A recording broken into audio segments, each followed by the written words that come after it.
ఈరోజు ఒక దురదృష్టమైన సంఘటన జరిగింది. సేల్స్ ప్రమోషన్ ఎంప్లాయీస్ అయినటువంటి అఖిలేష్, ఇతను అలంబిక్ ఫార్మర్ ఎలీనా డివిజన్లో పనిచేస్తున్నాడు.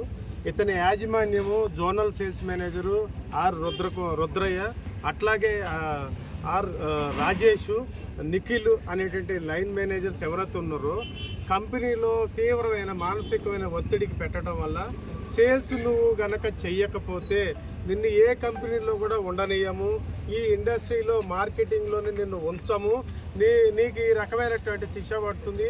నువ్వు కంపెనీలో ఉండి సేల్స్ని నీ జీతం డబ్బులతో ఖచ్చితంగా నువ్వు సేల్స్ చేయాలి అని మానసిక ఒత్తిడి పెడితే, గతంలో కూడా అతను వేరే కంపెనీ ఇంటర్వ్యూలకు వెళ్ళినా కూడా బలవంతంగా ఢిల్లీ వెళ్ళి పిలిచి ఆ యాజమాన్యంతో చెప్పి నీ ఉద్యోగం పోగొడతామని మానసిక తీవ్ర ఆందోళనకు గురి చేయడం వల్ల మళ్ళీ వచ్చి పనిచేశాడు.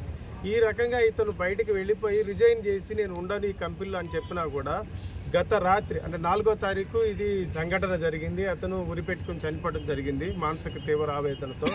ఆ ముందు 2 గంటలకు ముందర యాజమాన్యం అందరూ కూడా ఫోన్ కాన్ఫరెన్స్ కాల్లో పెట్టి ఖచ్చితంగా నువ్వు ఈ కంపెనీలో ఉండాల్సిందే, కంపెనీ వదిలి వెళ్ళిపోతే డబ్బులు తీసుకుంటామని చెప్పడం జరిగింది.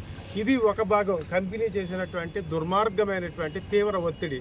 తర్వాత ఈ సంఘటనని పోలీసు వారికి ఫిర్యాదు చేస్తే ఇక్కడ ఉన్నటువంటి ఎస్ఐ గారు